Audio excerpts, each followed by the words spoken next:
Good evening, ladies and gentlemen, and welcome to Once Upon a Time at the Oscars.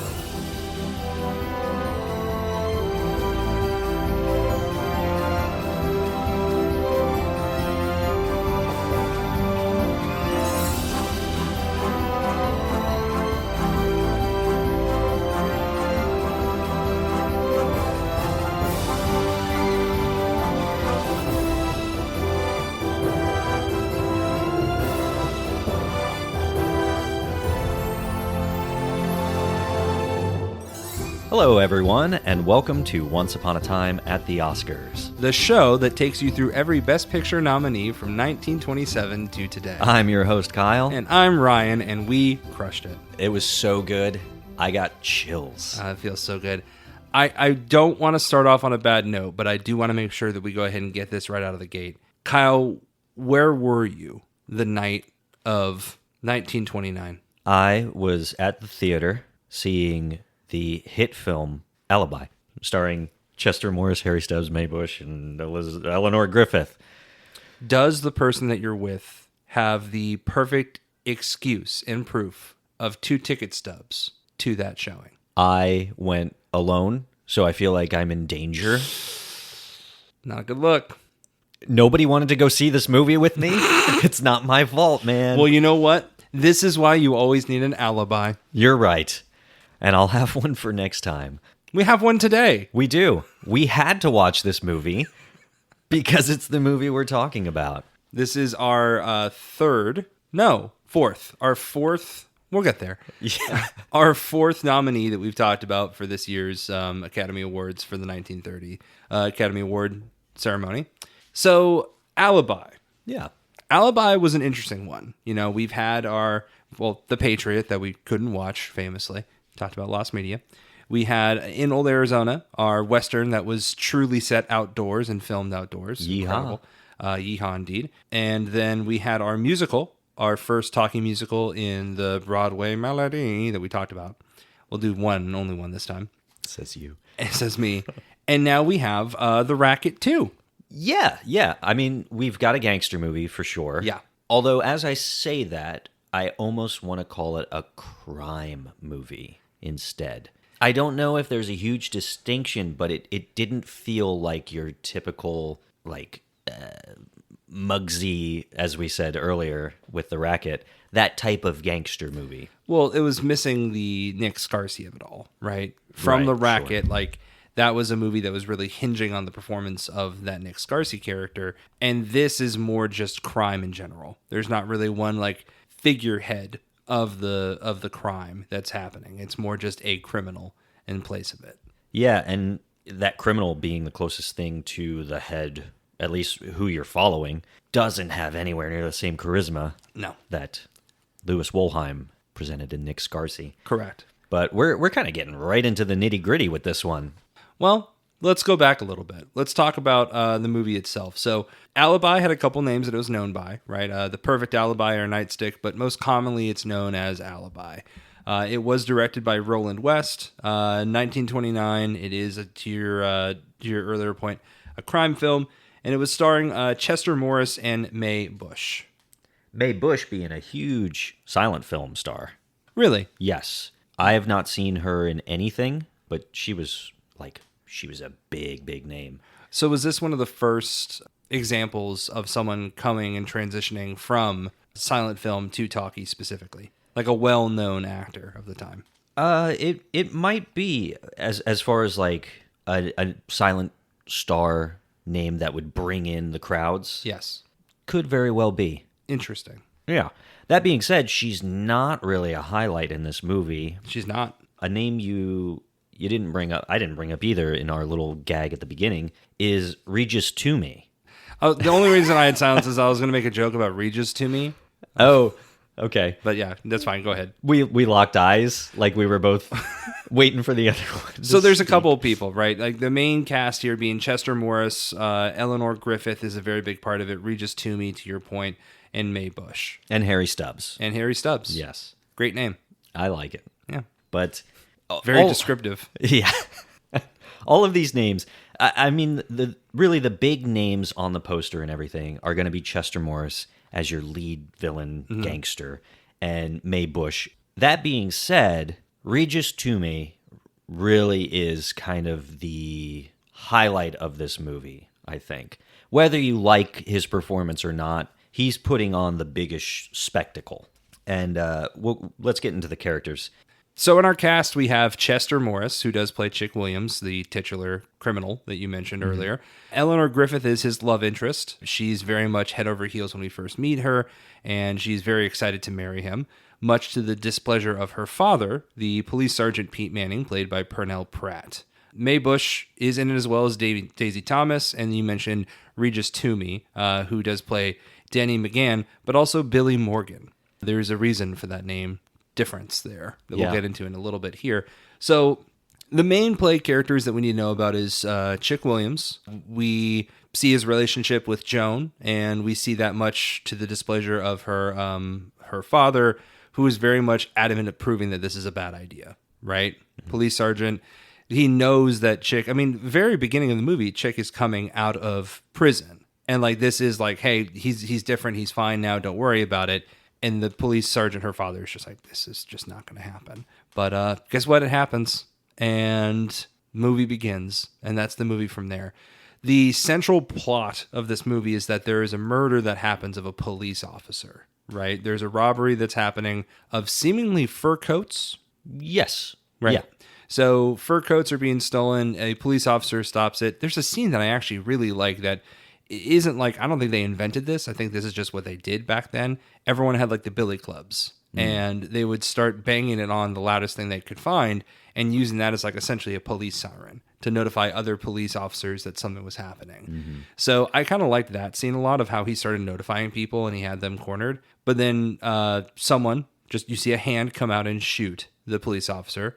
He dies, and then everyone gets away, and they find this police officer. Chick Williams is the first person that they come to and say, well, hey, we need to know where you were, because we suspect that you were the one to kill this man. And he says, at the very beginning, actually a little suspiciously close to what you said at the beginning of the episode of where you were, that he was at the theater with Joan, so he couldn't have done it. And Joan even has the ticket stubs to prove, yeah, this is where we were. So this is his alibi, so to speak. Right. And that's the central part of this point of this movie is he has the proof of why he wasn't there. So how could it be him? Right. And the movie continues with you wondering, well, then who really did this? How could this have happened if he really was at that location?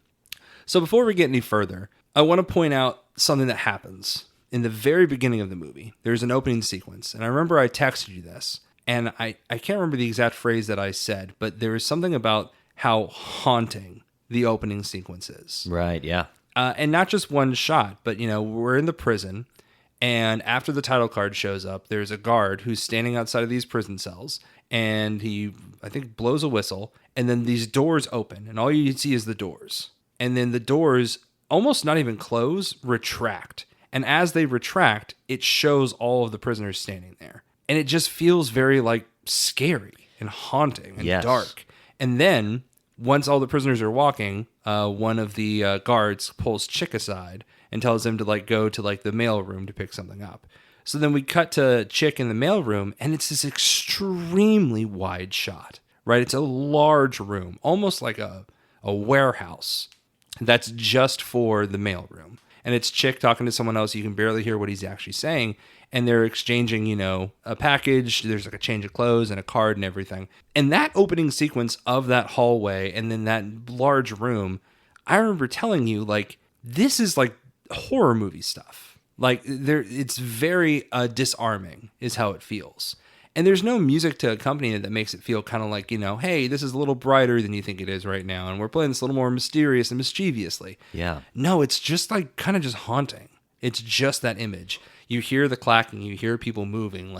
It's a decision to be made, which is interesting because the rest of this movie is a thriller, but isn't really that scary or that haunting. And I can't stop thinking about that opening image. That to me was the best part of the movie because it felt audacious and something they didn't have to do. How did it affect you? So it's really interesting. It did feel a lot like a horror movie. Like you said, It felt very reminiscent of something like Nosferatu or the Cabinet of Dr. Caligari. There's a lot of German expressionism in this with really harsh angles and things, and wide open spaces. A lot of playing with shadows and light, which is so cool to see in a black and white film. We talked about it last episode, the unique uses of sound other than just speech and dialogue, banging on the prison cells and things, and the ticking of the clock and all of that, and the lack of music in what should easily be we'll just throw in music because now we can do that. But choosing to use sound effects adds to just that really harsh atmosphere that's created in the opening of the movie. The opening of this movie might be my favorite thing that we'll watch all this Academy season. I mean, I only have one more to go, right? Yeah. But like, it's easily the highlight of mine. I think that we have existed in a time period this year where we're watching a lot of, we're trying to figure this out, right? Yeah. We got this new technology, bear with us, we're figuring it out, and we're kind of giving like kudos to it, right? I think there's, to your point, some great shots in old Arizona of like them running. There isn't a shot specifically, but it's just like the idea of being able to capture this. Mm-hmm. That looks great. So imagine my surprise when Alibi comes around and they're not even experimenting with something. They're just kind of like going for it. Right. Right? Like 2 shots like back to back. And those shots really aren't seen. You might be able to make the argument that the robbery scene where the police officer is shot, there's some in that, but I think it's more the way they play with shadow. And I really like the way they play with shadow, but just that opening sequence to me, you hit it like nail on the head, like with the German expressionist side. Like it's very like there's a lot of space. We want you to look around. We don't want you to just be focused on one thing. The black and white element lends itself to it very heavily because it adds that level of darkness, quite literally, in the shadows. So it prepared me for something that I was just not ready for. Yeah. And I don't think it's a spoiler to say that it doesn't really continue beyond that. The tone of the movie itself doesn't really lend itself to those opening shots, in my opinion. That's true. The way it does feel oppressive and like a horror movie, even though it's so spacious in those opening shots. Yeah. That tone kind of goes away. But I don't think that the blocking and your angles and things disappear completely. True. It's just presenting a different atmosphere later on. Yes. I think that whoever was doing set design for the prison popped off. Oh, let's talk about that real quick. Yeah. The nominations for this movie, of course, it has Outstanding Picture, Best Actor for Chester Morris, which we'll talk about in a moment. But the art direction, the nominee there is William Cameron Menzies. My guy, Menzies. That is a name that's going to pop up many, many times as we cover... Menzies time. Exactly. I like it. That's good. He was nominated for 6 Academy Awards throughout the course of his career. Spoiler alert, he receives an honorary Oscar for his work on Gone with the Wind eventually. So, I mean, this is arguably one of the biggest names that we will talk about up to this point on the show. And like you're saying, the prison scene and everything as far as the set designs and not just like your practical sets that appear later on in like the club scenes and things, but the end of this movie when you're on the rooftops and the paintings of the skyline in the background, they don't look real per se, but they're done in a way that I think adds to this overall feel of the film. There's a scene right after that too at the very end where someone's jumping a building, right? And then you see in between the buildings, we're kind of in an overhead shot, and you see between the 2 buildings, and it's clearly a painting, right? Something they've drawn. And you're right, you can depict that. Like, you can detect that it is not actually between 2 buildings, but there is still that little bit of you that kind of like your breath is taken away just a little bit when someone like slips. Right. Where it's like, oh, you're going to fall down there. So I agree. The art direction was like doing some incredible work on this. So all credit to Menzies for that. It's very exciting to kind of like be able to identify these scenarios where the cinematography and the art design work so well together, and then find out, well, there's icons. Yeah. These are icons in the beginning. I think it's really cool too that the director, Roland West, wasn't nominated for this. And while obviously he's doing some great work and saying, this is the shot I want here and this is the shot I want there, you could not capture more than half of these shots if it wasn't for the art decoration and the set designs. 100%. So I think it is very, very accurate that the Academy would nominate William Cameron Menzies and maybe not Roland West. And that might have to do with, I don't know, the overall plot line. Well, no, the plot's not bad in this movie, and the performances aren't bad. I just really like the art direction. Yeah.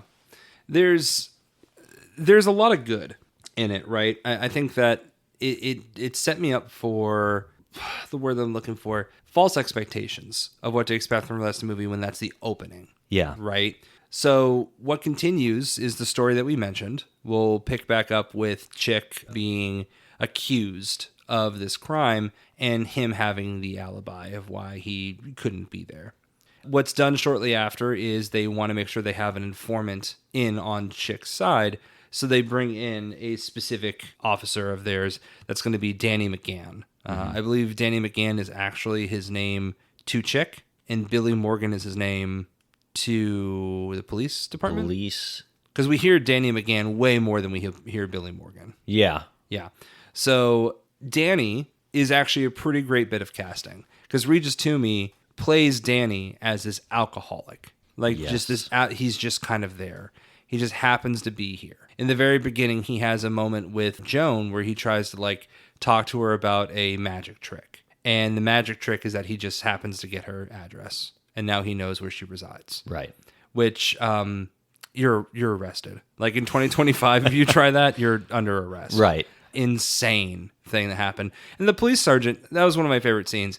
When he says that, and he's like, just wanted to see where you reside. The police sergeant's almost kind of like, ha ha, got her. Right. It's like, do something. Like, anyways. So he kind of like makes himself the fool, and he very much is playing the fool, and finds himself into Chick's group.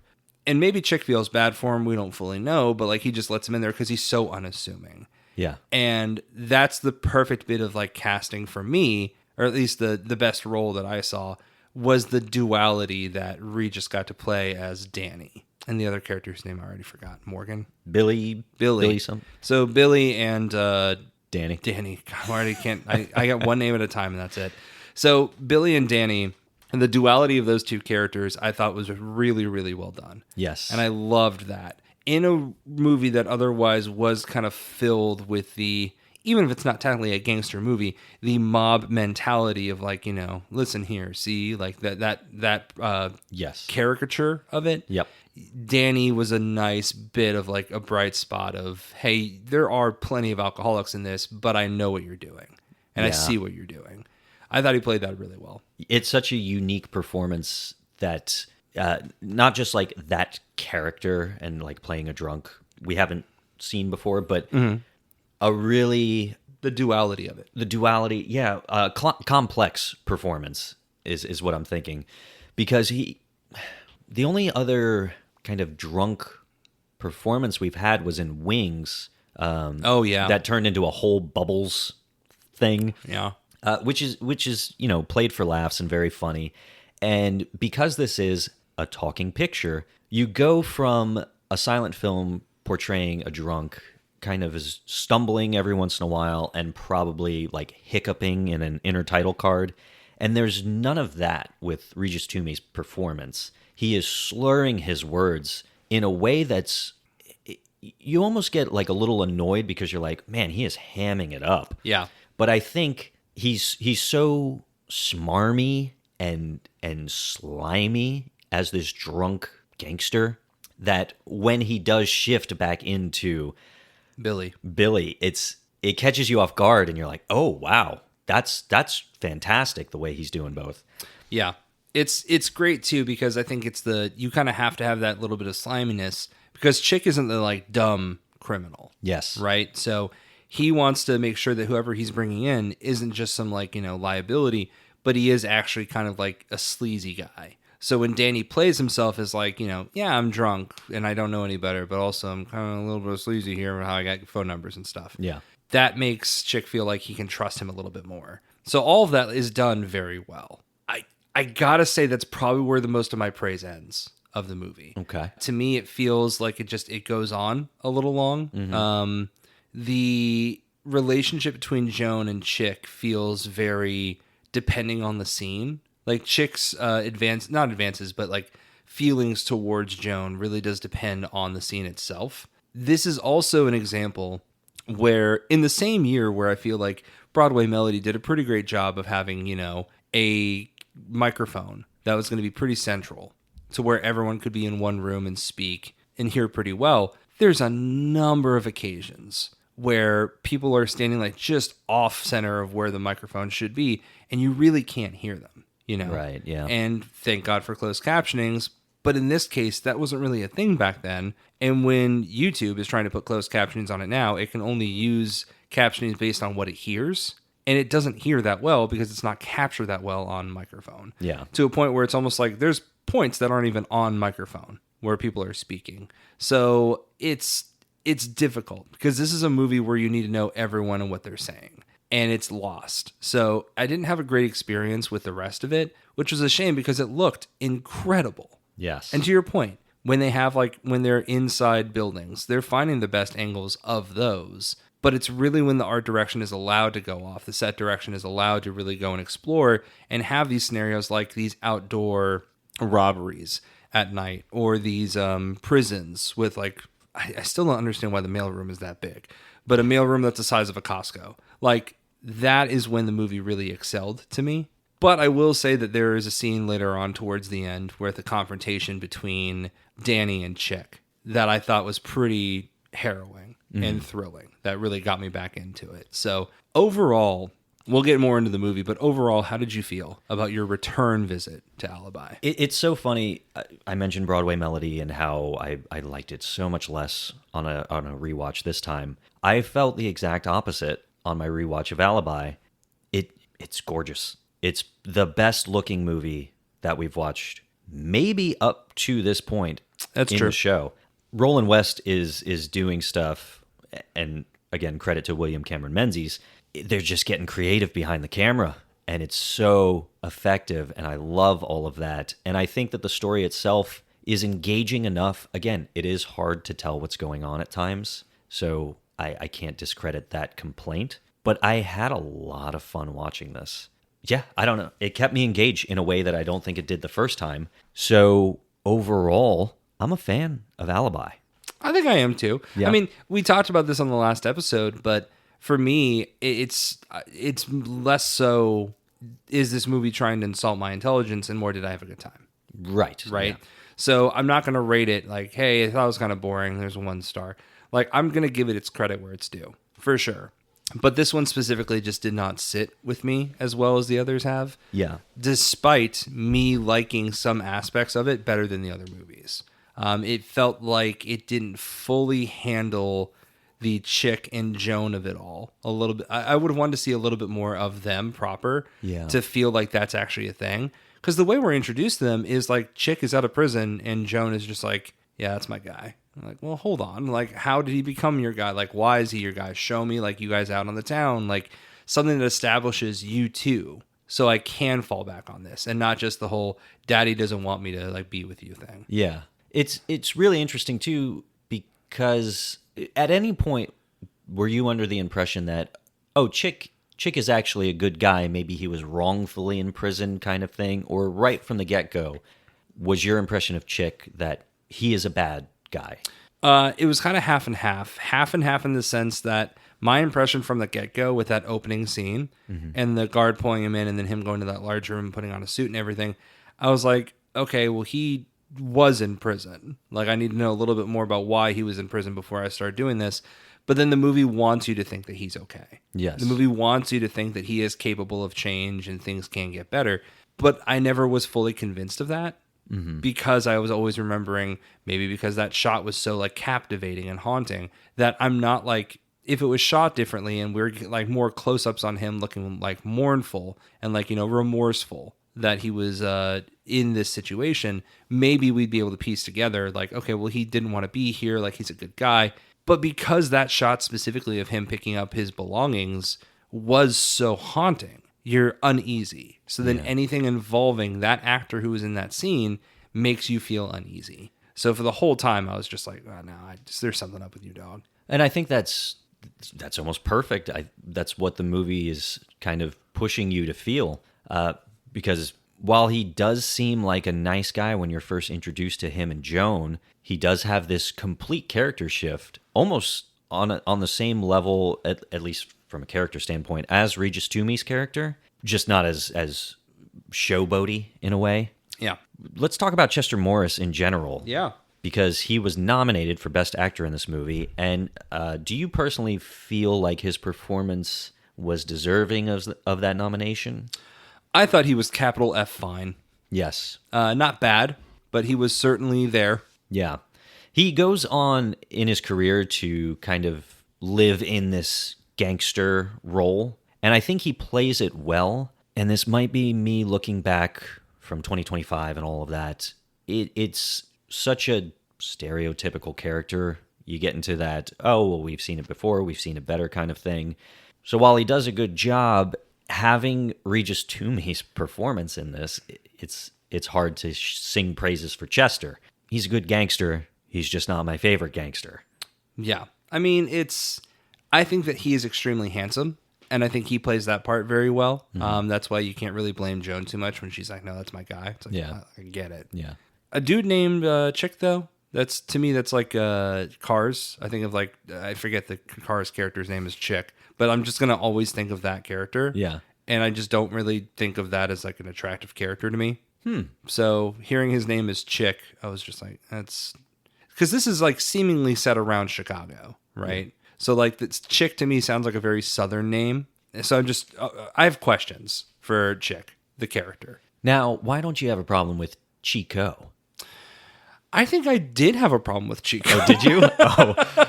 Never mind. So I think at the time I was like, oh, that's interesting. Let's get back to that. And then he just kept talking about being a remarkable fellow. And I was like, okay, yeah, Chico, I'm going to keep you to the sideline right now. Oh, okay. You try to get me. You're not going to get me on that one. Oops. You'll get me on something else. Don't worry. Yeah. Yeah. I was just always kind of under the impression that he was not a great guy. Mm-hmm. Whether he was trying to do better or not, that was the question. But I thought that he did really well in that role specifically. Yeah. I thought that Chester Morris was adequate. You know, and that's nothing bad. But I think it's just in a movie where... Or in a style of movie where you really need to be like making a splash. I felt like no one really was doing that except for Regis Toomey. I thought Regis Toomey was kind of like the y'all mind if I go a little ham on this one. Right. As far as the best moment for Chester Morris, I think that other than, again, these are scenes that aren't super exciting because of our year 2025, but his gangster dialogue and monologues and things towards the end of the film when they've got him in a room and they're like, okay, this is it, you're done, and he's kind of panicking and freaking out and begging for his life. That's definitely a highlight for me of his performance. That is for me too, because you're watching the entire time, you're watching him being cold and calculated and in control.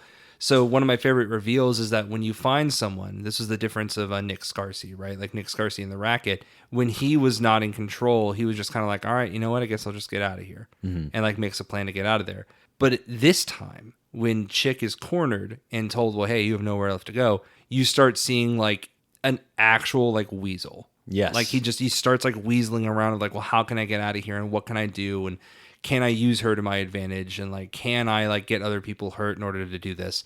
Like you see him just thinking of like, he's in desperation mode. Right. And that's something you haven't seen from him before. So I thought that was great because it was completely like the 180 of how he's playing this guy, but it doesn't feel like, you know, I did it just to do it. It felt like, well, hey, this guy who likes to be in control and of everything, he needs that because without that, he's flailing. Right. So I loved that scene. Yeah, it's cool too because you have Chick with Joan at the beginning where he's genuinely a nice guy, so he seems. Then you have his gangster version, and then you've got he is a scared animal backed into a corner. Yep, 100%. So it is impressive, his performance and the amount of different feelings he's able to evoke in the audience. It's just, again, interesting. Regis Toomey in this movie not getting nominated. But I don't think that there was a Best Supporting category yet. Not to that point. And I think that they recognize that enough actors were doing that, where it's like, hey, maybe you weren't lead, but you were really doing your best work there. And that's when supporting came to be. Yeah. I also just realized that the Cars character who I was thinking of is named Chick Hicks. Oh. So that definitely skews it Southern. Yeah, skews it very Southern for yeah. me. Just don't hear of many Chick names in Chicago. No. So I agree with you. I think that he does do a really good job in it. Specifically, that ending is my favorite, or that ending sequence is my favorite scene of Chick, of him just like desperation mode. You nailed it. Like just animalistic, like just survival. Like, how do I get out of this? Yeah. And not even like him thinking to himself. He's almost thinking out loud of just like reaching for things, and like his body is just moving in different directions. Yep. So, and I love how you can kind of follow his eyes to see the light switch and like know as soon as someone's distracted, I can hit that light switch. And I think that sequence that's filmed in the dark is incredible as well, because it could have just been gunshot noises, like pitch black, and you have to assume what's happening, but you're watching it happen, and it's filmed by moonlight of like them trying to scour and like capture him and everything. He even throws I'm not sure what it is. He throws up like a pot or something out the window to break the glass. So they all start shooting out the window, which I thought was just classic 1920 cop. That's an interesting moment too, though, as far as the character development of Joan, because I believe she's the one that tells them, oh, he's gone out the window. And she provides his escape because they all go to shoot out the window. Am I wrong in that? You are misremembering just a little bit. I thought she was going to do that, but at this point, she's seen his true character. Sure. So she's back on the side of like, my dad was right. So he throws the pot at the window, and all the guys are like, okay, it's time to go. But as he throws the pot at the window, he goes out the door. And she said he went out the door. Oh, okay. So then they go after him and chase him up the staircase to the roof of the building. So she does kind of like... She does try to keep an eye on him, but it's just kind of happenstance where she notices that the door flies open and she's like, oh, he went out the door. So I thought the same thing, that she was going to like defend him, because she kind of spends the whole movie defending him. Right, yeah. But I think truly seeing him in that animalistic nature of like, what do I do? That's true colors. Yeah. And for her, I think that was like, okay, I know where my allegiance lies here now. Yeah, that definitely would have been a moment in modern version of this where great character development for Joan of, oh, do I give him half a second to get away, or do I tell him they went out the window? Maybe I was reaching for that. And inadvertently, she kind of does give him half a second. Yeah. Just because, like, again, they're shooting out the window. Again, I don't know who you think you're getting, but they're shooting out the window, and she's like, he's out the door. And they are like, oh, okay, cool. And, like, she inadvertently gives him, like, half a second. But yeah. Still. Which then leads to the scene that I was referring to earlier, where Chick is escaping, and he's running on top of the buildings, and he jumps from one building to the other. And we watch him jump from a building with a horizontal angle. And then as he jumps from that building, we now have a vertical angle of that same building. But now you see in between the buildings he's jumping between. Mm-hmm. And you see, I think the entire time it's art. It is art. It is artwork in between. But as he lands on the second building, he loses his footing and then falls. And there's a slight cut. And then it's what must be a dummy just falling down that wall. And I thought that was a pretty dark scene. Like, we hadn't really seen a gruesome death like that depicted. Granted, of a character who deserved it, right? A criminal. But nonetheless, like, I thought that was a very, like, dark, unexpected scene. That kind of was a nice bookend to the beginning of, like, the emptiness of this room and, like, how alone you are there, and, like, how you're just, like, kind of, like, rank and file and the routine of you following this pattern. And then at the end, it's just you alone and just falling. So I thought that was a really nice bookend that movie did. So sure. I'm growing more kind of it more fond of it the more that I discuss it in its like cinematography. Mm-hmm. But it's really the beginning and the end that I think it really shines. And the middle to me just kind of is Regis Toomey's movie to me. Right. Yeah. And although he wasn't nominated, I do want to talk specifically about his performance towards the end of his character's performance, I guess. He has this big reveal where finally the gangsters are all onto him, and they call him out. They're getting ready to execute him, and Chester Morris calls him a copper. And Regis Toomey has this great moment where he's still playing this drunk and just being real slick and sly about it. As they all get closer to him. Right. And as one person gets a little too close, he grabs him, swings him around, his gun goes off, steals his gun, and now he's pointing a gun at all the gangsters, just commanding them to all drop their guns. And that shift, even though you'd seen him play like the straight cop character for a while now, that shift in his voice and everything, I was just like, man, he means business. This is cool. Yep. He plays it so well too, where like he just switches it immediately and just plays a different character. Yeah. So great. But it's ultimately Jones' involvement that is the end of his success there. Oh, it wasn't Joan. It was just some other. Oh, that was Daisy. Yeah. Okay, so that's where a girl comes in, May. Yeah. So she comes in, distracts him just ever so slightly, and Chick takes the shot from his jacket pocket. Yes. So I agree. I think that he really was the appeal to me. Regis to me was so good in that role as Danny McGann. I wish I liked the Chick performance a bit more. Yeah. I mean, it's good, and Chester Morris did well, but I think you're just kind of being outacted up until that final scene of just, okay, it's time to lose my mind, because now I'm not getting my way. Yeah. Which is good that after you lose Regis Toomey, you do have that to keep the movie going. And, the more I talked about Chester Morris's performance and the 3 different types of his character that he's playing, I'm like, oh, actually, this was good. It really just needs a supporting actor category. It does. That's what we're boiling this down to. That's what we're missing. Can we talk about Toomey's death scene, though? Yeah, absolutely. Was that... How did you feel about the length of it? I thought that it was very reminiscent of Seventh Heaven, and how it felt like the lighting was trying to like tell you what was happening versus like you depicting it yourself. Yeah. He has this moment where he's just talking with 2 other individuals about like, how he's going to miss people. I can't remember exactly what he was saying, but it's just a very long monologue that isn't really like filled with anything. No. And then he's just kind of slowly going out. The thing that I thought was interesting about it was, and maybe this is completely by accident, is that the whiteness in the faces of the 2 people that he's talking to, there's one on his left and one on his right, and then Toomey's in the center, the whiteness on them starts to dim, and it becomes a little more black. And I thought that was signifying the idea of like him like kind of blacking out. Yeah. And like him like seeing the light in just himself, and like it's blacking out and the fading on him. And if it led to basically a black circle around his face and then just like fading out or cutting to black, I'm totally a fan. Yeah. But because it didn't do that, and it might just be a technical error or just they half committed to the bit, it goes on way too long. Yeah. But it does feel, to your point, they're like, we're losing the best guy in this movie right now. We need to act right now. Yeah. And hold on to him for as long as you can. It does feel just a little too long. Yeah. Again, great performance. But I feel like he looks at the one guy and he's like, goodbye, Harry. And then you assume he dies. Yeah.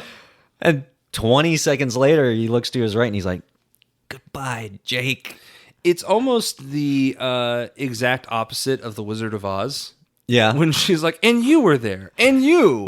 And you can kind of feel Toomey doing that a little bit here, where he's like, goodbye, chair. Yeah. You're like, okay, wrap it up, buddy. Who else is here while I still can see anything?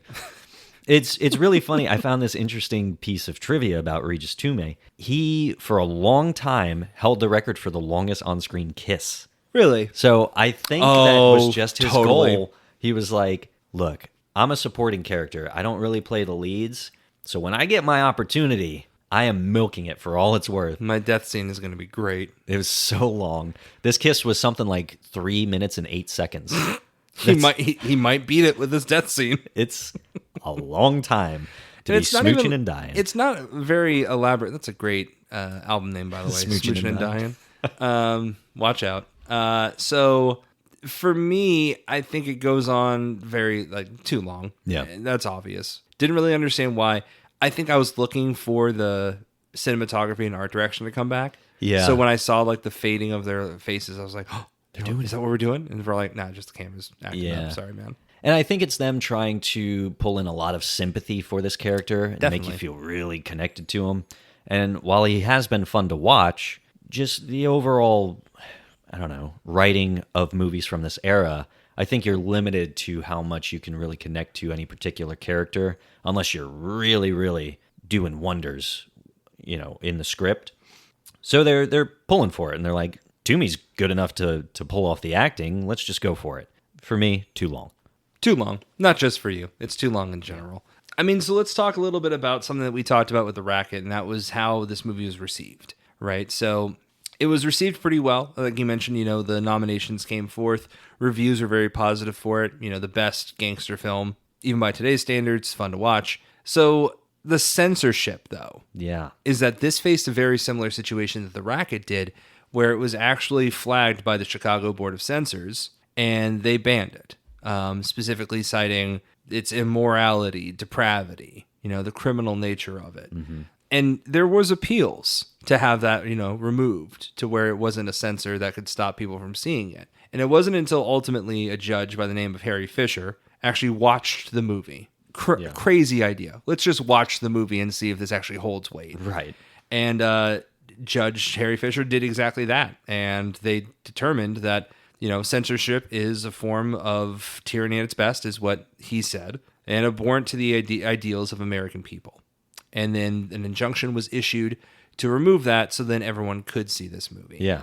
And I think that's smart because, at least in The Racket, there is the idea of like corruption within the police force. Right. And with Alibi, it is quite literally just the criminality, right? And that the police force is ultimately good there. If anything, the police force was highlighted in an extremely positive way. So it's surprising that they would try and like keep the idea of crime out of Hollywood. Yeah. I think it is because at least at some point in the movie, you are rooting for Chick.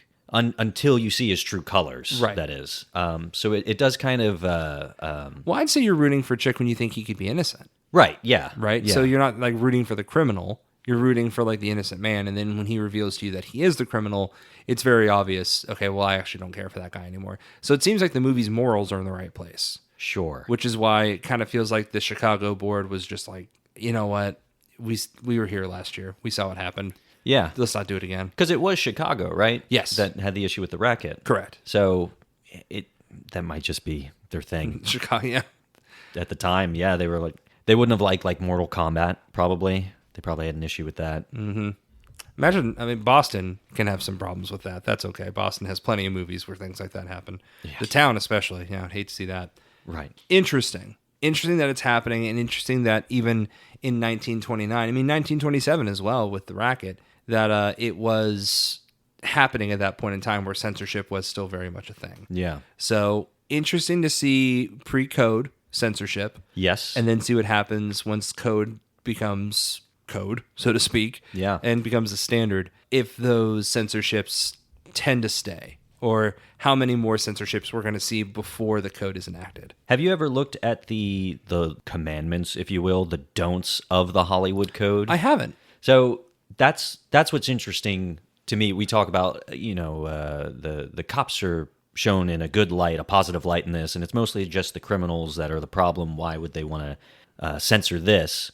But if you look at the don'ts of the Hollywood Code and what it eventually became to be, it's really just like any involvement of these particular things is a problem. So to run through them real quick, you had profanity, suggestive nudity, illegal traffic in drugs, any inference of sex perversion, white slavery, miscegenation, sex hygiene, and venereal disease. That's very specific. Okay.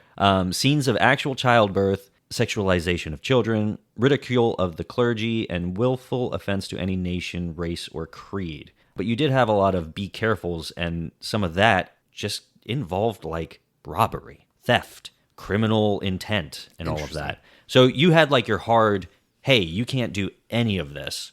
And I think some of that pops up in things like a Broadway Melody, when we're talking about, quote unquote, the scantily clad leads. But even in this, the illegal traffic in drugs, while that's not exactly what happens in this movie, I did see someone mention that early on you see one of the gangsters, it's implied that he's smoking marijuana because it was legal at the time. So there is that. But they're stealing coats, like we said. That's theft.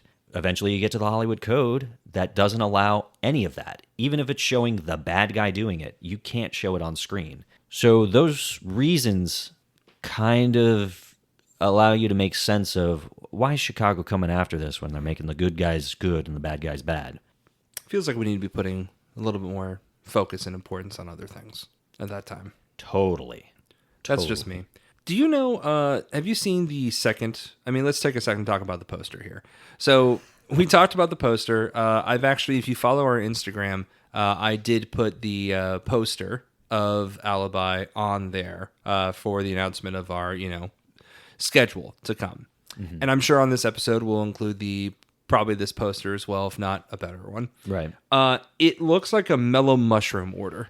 Wow, that's so accurate. Like the colors are the colors are very vibrant. They're very neon. The font is extremely large and inflated, and it just feels like you're ordering like a Maui Wowie instead of watching a crime film. That's so good. So that's one poster. There's a second poster that I wanted to talk to you about though. Okay. And there's a poster that almost looks like maybe it was used for like a consideration of the Academy Awards, right? Okay. And it has a cast photo at the top, and then at the bottom it has text. And the text says, "Get prepared for the greatest alibi," in quotation marks, "in the world." And I just want to get your reaction real quick in real time as I say the second part.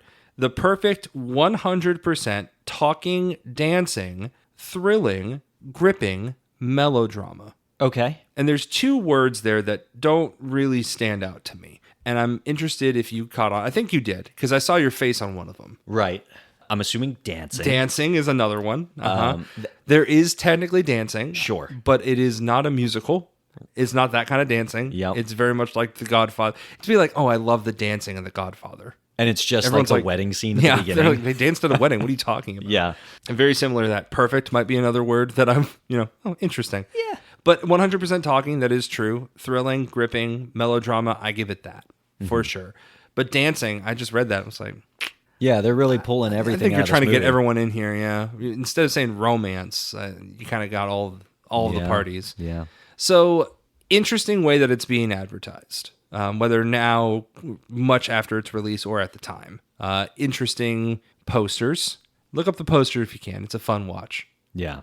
I think we're highlighting the poster specifically because obviously this will be way in the past at this point. But as we're recording this, Drew Struzan has passed away, who famously has provided the world with countless incredible film posters. Probably the best in the world. Yes. This movie's poster is not one of those.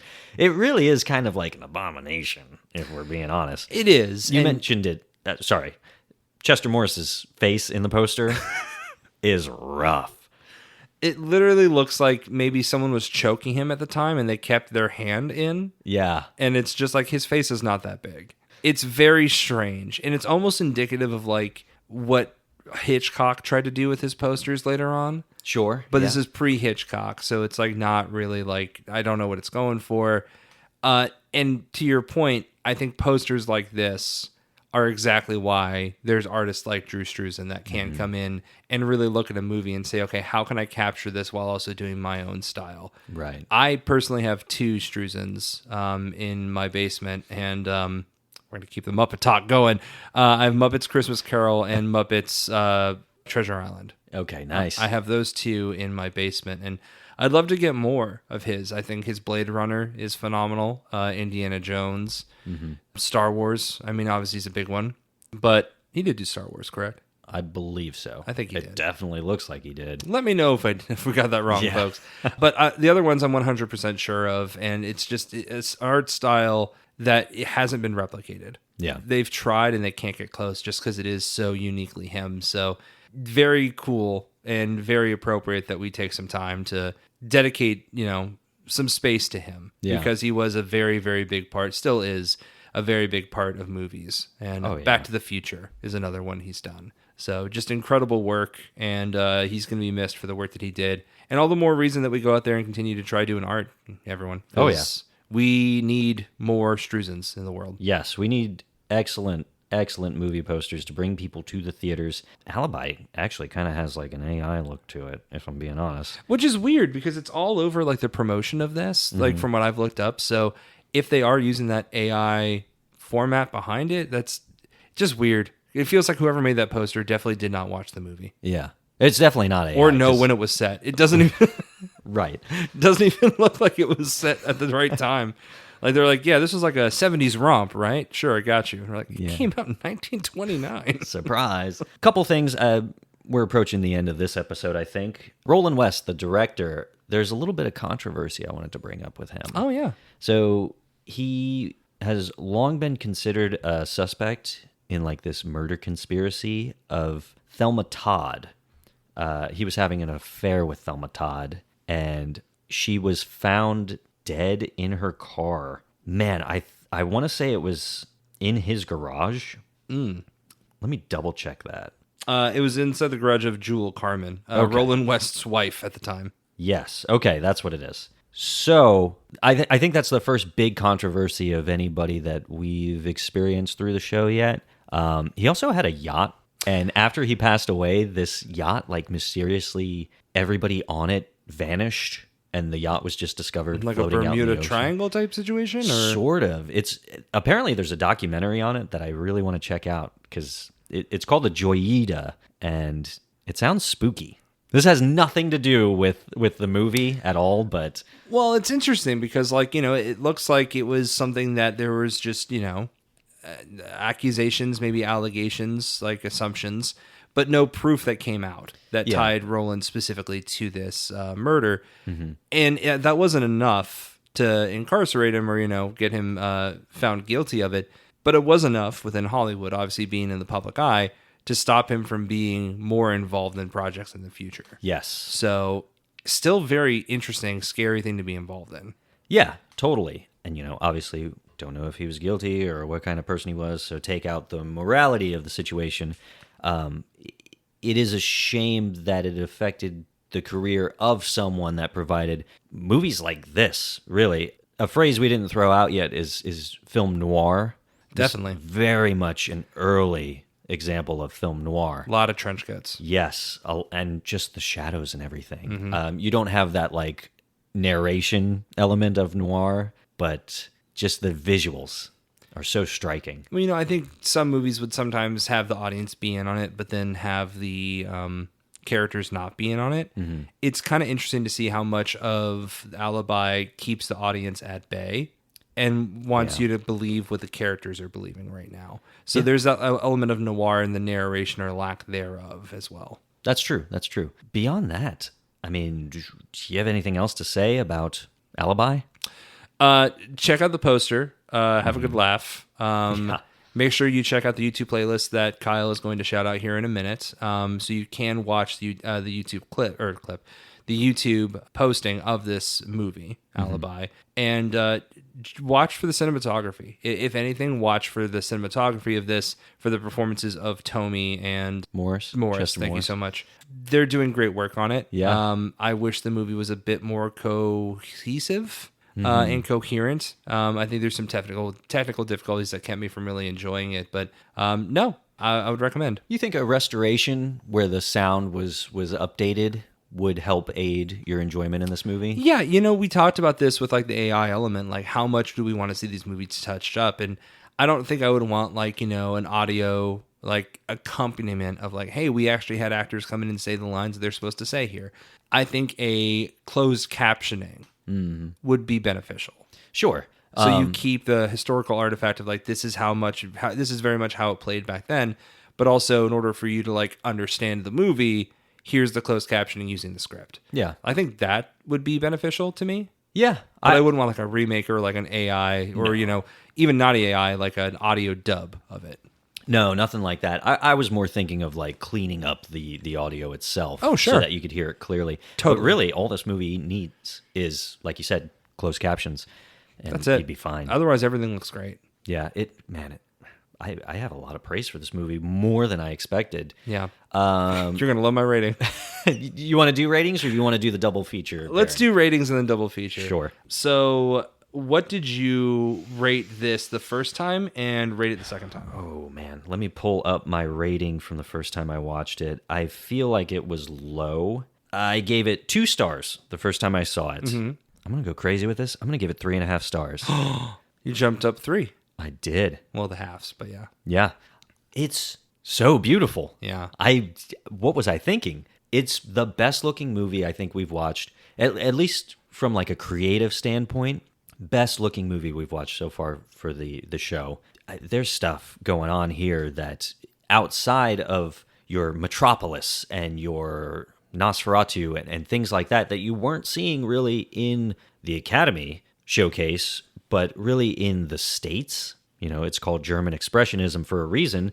You're seeing that here, and it is pulling its weight and then some. So I really enjoy just watching this movie, even if the plot is like, it's fine. I mean, you're right. You said this about the Broadway Melody, about how we gave the 2-sentence introduction. You're like, that's the movie. Right. This is kind of the movie, too. There's not too much going on beyond what we've already discussed. Look, I agree with everything that you said. It is the best looking one that we've covered so far. The acting in those 2 performances specifically are great. I did give it a 2. Oh. And in our discussion, I feel like I'd want to take it up more to like a 2.5. Yeah. But to be honest, I feel like I'd probably want to swap Broadway Melody and just give that a 2 and give that half star to Alibi. Sure. So maybe closer to a 5, but I think I feel confident in giving it a little bit more credit than I did before, but still not loving it overall. Yeah. And I can rank that a little lower. I mean, I really did enjoy my time with in Old Arizona. So I feel a little bit better about giving that like a 3-star, despite its problematic nature. Right. But I think I'd want to give it about a 2.5 is how I'd feel comfortable with it right now. Yeah, I think we'll talk more on the ceremony episode of how much we enjoyed each film. Sure. We'll get into that detail. But just from like a technical and like an artistic standpoint, this movie's really doing a lot for me personally. I mean, you put technical in there and it's a 5-star. Yeah. So everything else is it's everything else in the movie that detracts from that 5-star to me. Sure. And I think that's where the nominations kind of nailed it. Yeah. We just need that best supporting actor for Regis Toomey. We're coming for you, buddy. We are. We'll get you that win. Yeah. In the year 2025. Almost 100 years later, we're going to recognize you. So let's talk double feature. Yeah. You had some time to think about this. I did. I had a lot of time. I needed a lot of time. I dropped the ball last episode, but I'm here this time to say that as I had picked my movie, I swapped. Yeah. So I'm going to go with Primal Fear. Great pick. Yes. Wow. Yeah. And I almost don't want to like talk about why, because I don't want to spoil that. Sure.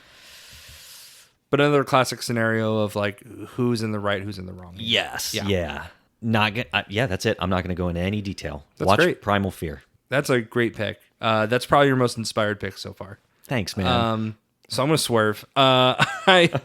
For my pick of a double feature with the...